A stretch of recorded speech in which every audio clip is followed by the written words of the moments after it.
experience with USA basketball and how that what from that you bring back to school this year? Yeah, pretty much with USA basketball, I was just taking it as an opportunity to learn as much as I can, be a sponge. It was awesome to be able to play with those players and play under those coaches. So I'm kind of just bringing back the knowledge I learned playing against some pros in that league and like how physical and the pace that they play with. So hoping to bring that back to conference play and non-conference play. And here you're obviously used to being a starter, playing a lot of minutes. You may not have gotten that many times because it's a high demand situation, and there are other people who are sort of USA basketball veterans, even at 21 years old. There's one girl who's been playing since she's like 15, and that includes Brianna Stewart, who played since she's like 14. So what did that teach you about sometimes how to be a role player, maybe how to communicate that to new players on this team? Right, I had to learn how to be, the best teammate I could be. I'm not contributing on the court necessarily, but, I could maybe yell out an action I know or just, give my teammates at the time a pep talk that they needed. So just finding other ways to contribute was my biggest my lesson learned over the summer as well. I know everyone wants to go in. There's a lot of new faces in the room, so I think you can say who you are and what your affiliation is. But Sure. Pernay with WKCR. Thanks for taking the time and taking some of our questions. I'm curious, when it comes to leadership and making decisions under pressure, that's a lot of what y'all practiced out there. Can you talk about how, Abby, in your case, your experience this summer, and Kitty, what you've been doing in the offseason just to get better at making decisions under pressure? Yeah, for me personally, we were playing against a lot of older girls this summer with Team USA. So, decisions like Coach G always says, make half a second or split decision seconds. It's like even quicker over there. So kind of just taking that like pace and that, like I said, that physicality and kind of, bringing it over here and teaching my teammates got to play quick and we got to play physical. Yeah, I mean, I would just add on to that, like over the summer, just trying to get with as many bodies as you could so that we could make it like as most game-like as we could, because obviously game-like situations are very different from like in practice. But if we can really model that, I think that's what really helps those decisions and kind of get really like a lot better at those decisions. So. Do either of you have any alternatives to basketball in the offseason that you turn to help refine your game, bring it back? You mean off the court or? Yeah, off the court. Well, we both did internships, if that's what you mean. Or wait. That's not brains. Yeah, I mean, the summer's really our time to, get stronger. Yeah. I mean, we lift all season long, but like that's our time to like, okay, we're putting on muscle and really moving some weight. And honestly, for me, like that's a confidence booster, getting as strong as I can during the summer, and then it really translates to the season the following year. Yeah, definitely. I mean, getting stronger, but also just getting fitter in general. I mean, I love to have like my physical fitness as strong as it can be, because that way my mental can just like fall back on that. So yeah, I would just say like getting fit in other ways, like running, doing circuits, whatever it is. But outside of basketball, yeah, just adding that edge. That makes sense. Ted, WKCR, thanks again for your time. Obviously, you graduated a large portion of the core last year, and you've got a lot of new players this year. As like veterans of the team, what have you guys done to integrate those new members into not only on the court but also like the team culture? Yeah. We really pride ourselves on like sometimes some people may say it's bad, but like we spend all our time together. Like even when we don't have to, like we'll watch movies, have like ice cream. I don't know. We just spend a lot of time together, and I mean, but those times are important. Like I need to know my teammates outside the court to know like how I could talk to them on the court and how they operate. So I think that's still something that we learned a lot, and also still learning because we're only a few months in the season as well. Yeah, definitely. I mean, I think the other thing is that once we do have that kind of off-court relationship, it makes it a lot easier to hold them at the same level that we would have held whoever our seniors were last year. Like, I think that's really important that we know each other so well off the court that on the court we feel we can say whatever to each other that we need to say in that moment. And that's definitely been something that we've been focusing on recently. Right. In the first half of the season, there's a lot of big games this year. Duke, Villanova. Do you have those circled on the schedule, or are you just treating those as like any other day? Yeah, I mean, I'm excited for every single game, but obviously those big name games have a lot of hype around them. And I'm excited because I know it's just going to bring a lot of our crowd out. I think but like I'm looking and attacking every single game the same. Yeah, I mean, same thing, like just attacking everything the same way. I mean, I think those games are really good to get us prepared for like for March. I mean, we're playing for the long game, but also like seeing what's in front of us. So like Abbey said, like playing every game the same way, but they definitely do hold a big importance to us, and we're going to take that definitely that way. George. Yeah, so like kind of touching upon these like challenging non-conference schedule, how do you think that these games are gonna, prepare you for the conference schedule, going up against in-conference rivals like Princeton and Penn? How are these games gonna prepare you for that? Yeah, I mean, like I just said, like I think the stronger we make our preseason schedule or non-conference schedule, that'll just get us like used to these hard games. Physicality, really good opponents, like whatever we can get. I think that the more practice we get and the more wins we get in those environments just give us that kind of edge for the conference season. And, obviously we are going for the Ivy title, and that really prepares us for that. So, yeah, exactly what she said. We're not trying to make it as easy as possible. We're trying to prepare ourselves as much as possible before conference play hits. So then we're prepared to play in March and April. So, yep. I'm going to move to Jen. She's got her hand up. Go ahead. Yeah. Starting out with so many seniors having graduated, how do you guys think about your roles as leaders? Has that changed at all? Like, what are kind of those discussions with you and Coach G about this group and how you guys lead them? Yeah, definitely. I mean, I think we have had a lot of these discussions because obviously it is a big change. But I think that just means that Abbey and I have had to step up, like especially as leaders, and having that strong voice on the court and off the court as well, and also challenging the new people to have that voice as well. We need everyone, and everyone's just as important as each other, and I think we've had a big emphasis on that. So just having that strong voice, I think from my point of view, especially as a point guard, just keeping that like calm on the court. Right, and then taking what those seniors taught us. I mean, that's what your seniors and upperclassmen are supposed to do. So with like Lillian Kennedy as our captain last year, just taking what she taught us and then, applying it but putting our own touch on it as well. And carrying it on. Kitty, you talked a little bit about at ITV today about having your sister as a Yeah. teammate. Just curious if you can give us a little preview, like what's her game like? How similar or different is it to yours? And Abbey, feel free to chime in if you want to. Oh, I will. Yeah. Yeah, I'm not going to give you too many hints here, but no, she's a really good player. I mean, we have a really good basketball system in Australia, so I think we do have some really strong players coming from there. And obviously, I wouldn't have told Coach G to recruit my sister if I didn't think she belonged here and that she was good. So you've got to wait and see, Jen, but she's a very, very good player. Yeah. Yeah. Yeah, you got to wait and see. But man, that Henderson bloodline, they're tough. That's all I'm going to leave you with. There's some tough cookies, so. Be exciting to watch them both on the floor. All right, fine. I guess I can. One more for you both. Beyond the basketball IQ, which you guys mentioned a ton at media day. What do you think this team's strengths so far are around the court? I know that can kind of evolve over the course of the season, but what do you like most about what you're seeing on the court so far? Yeah.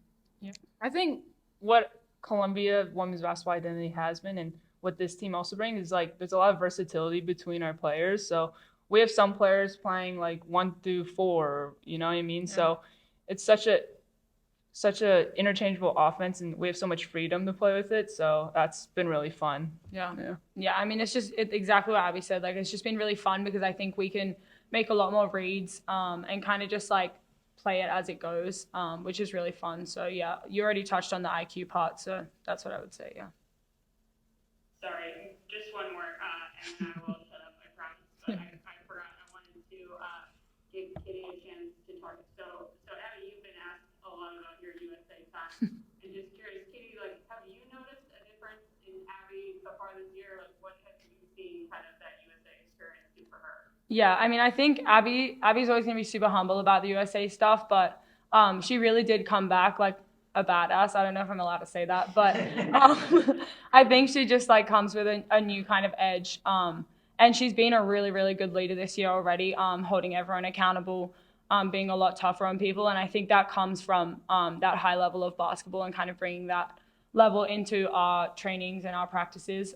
So yeah, I just think she's kind of got this like edge this year, and I'm really excited to watch her play. I'll be playing with her, but you know what I mean.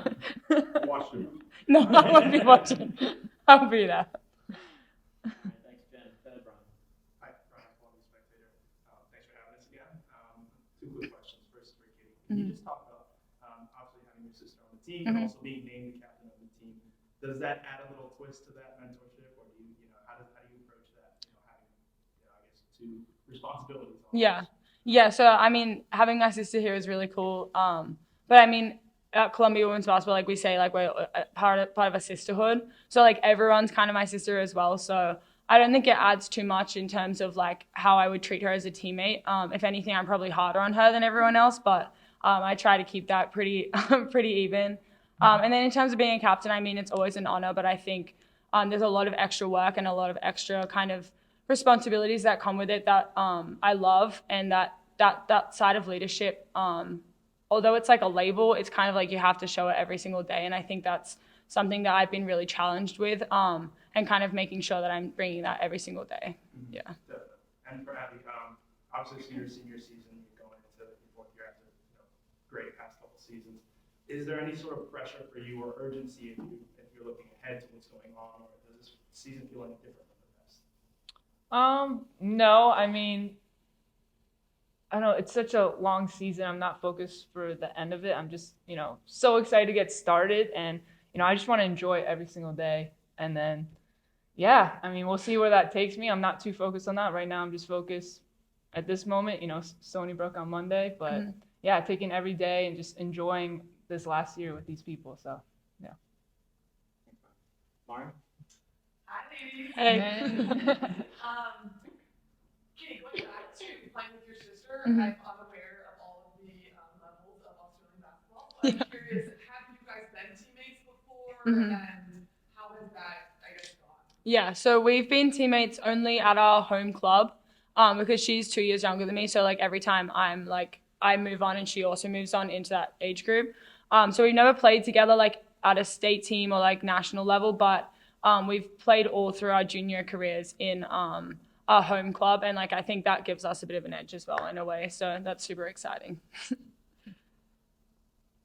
Aside from the obvious, that half this team is new, how is this team different than the other Columbia teams you've been a part of, on the court, off the court? Yeah, I mean, I think there's just this kind of fresh energy of just really wanting to get after it, and just kind of making those adjustments a lot more like quickly. I would say that the freshmen are just so eager to learn and so eager to kind of be a part of this thing, and I think that freshness has just been really, really cool to be a part of so far. Abby, whether it's through USA Basketball or your own homework, summer homework, so to speak, what are we going to notice different about you? In my time covering you, you have added aspects to your game, your confidence has increased, but there's always been something. And as a competitor, you're never like arrived. Right. So I'm curious, what are we going to notice different about your game on the court this season? Yeah, well, for one thing, I'm going to defend more this year. Yeah, D-boy. I'm more of a two-way player, I'd say, and then I'm always every year trying to diversify my shot chart, but I want to get to the free throw line and defend. Those are my two main goals, but let the game come to me, and let's get going. Kitty, how about you? What are we going to notice different in your game? Yeah, I think that being more of a scoring threat the whole time. So I've been working on some things over the summer and whatever, but I think just looking at the basket a lot more to start with. I mean, I love getting my teammates open, but sometimes I think the person that's open is myself. So yeah, looking at myself more, and then off that, I can kind of play with my teammates more as well. So would you characterize that as a mental skill? Yeah, in a way. Yeah, I think there's a big part of it is like an awareness kind of thing, because like often if you're not looking for yourself, like, and you're just looking for your teammates, like it's not that obvious, but if you have that in your mind, I think it allows you to kind of see the game a lot better. So yeah, I would say it's a bit mental as well, for sure. Thank you. Barry. Hey guys, Barry Sook, Sports. Yeah. Abby, I know a lot, we've talked about obviously now the defense and everything. But we were talking last season about you growing more vocal as a leader and taking that command, and it continued to work, you know, and grow all last season. Do you feel like you have reached where you need to be at that, you know, vocal on-court leader with your experience with Team USA? Like, do you feel like you have arrived to where you would like to be at that level of leadership? I don't think I have like an end destination in mind with that goal. I think I'm just trying to evolve with it every single day. It does help like having Kitty by my side, and she's taking tremendous strides as well in being more vocal. So I think us just trying to push each other in that category. I've definitely taken steps, but in being in the final destination, I'm just trying to grow every day in that aspect. Yeah. And this one for both of you, obviously the two returning starters from last year. Mm-hmm. You set all the records, you win the first Ivy title, you do all that, and now it's almost a rebuild with numbers quantity, but you guys are talking with the excitement. How do you temper expectations or excitement, or, you know, what is your mindset? And hey, we want to capitalize off what we did last year, but also we've got half a new roster. Yeah. Mm-hmm. Yeah, I mean, I think everyone coming in has the same mindset. I mean, Coach G has this vision and we're all very bought into it. So I wouldn't say it's a rebuild. I'd say it's more of like a reload kind of thing altogether. And the most important thing, I think, is that we're all on that same goal. We all want the same thing. So, yeah, I mean, I don't think it's changed too much from last year. Obviously, like, from the outside looking in, like, it's like, oh, new players. But, like, it really doesn't feel too different in terms of our goals and the way that we're approaching them. Exactly. I think, you know, the players that were brought in for a reason. It wasn't to help us 2 years down the road. It was to help us now. So I think we're just going to pick up where we left off and, yeah, you know, accomplish goals that we haven't done yet. Mm-hmm. Now with those goals, obviously you won your first Ivy, first team out, but then, you know, that tremendous run in the WNIT. Where do you have your sights set this season? Yeah, I mean, we won the Ivy title, the Ivy 20 title, and we're getting the NCAAs. We're looking at Sweet 16 plus, definitely. But 25. Yeah, I think we fell a little short of our goals last year, actually. So we're definitely looking to one up that one. Yeah. So, you know, last season there was a really big student crowd at a lot of the home games. You know, this year, season tickets sold out in a record time. How does that, you know, increased presence, like fan presence, really contribute to the team atmosphere? And like, as you go into like playing this tough non-conference schedule, you know, also you set your sights beyond, like in the postseason. Mm-hmm. Yeah, I mean. It's so special being here, like being a Columbia Lion, because of that. Like, you know, we have, we want it to be intimidating when you come and play in our court, and I think our community has done such a great job in building that presence. And you know, our hard work is paying off and like building them confidence and building that presence. And so it's just exciting to see, you know, tickets are sold out, you know. People are excited for games. People are talking to us on campus saying, hey, I can't wait for this game. So it just brings more excitedness to playing this season. And, you know, like we really are just one big family in this community. Yeah. I mean, like Abby said, like when teams come into our gym, like they're not versing just us, like they're versing the whole of Columbia. And like when that gym is packed in, like it's a big like atmosphere and I absolutely love it. So definitely excited for that this year as well. Any final questions before we move on? All right. Thanks, Abby. Thanks, Kitty. I think Lois just Oh, with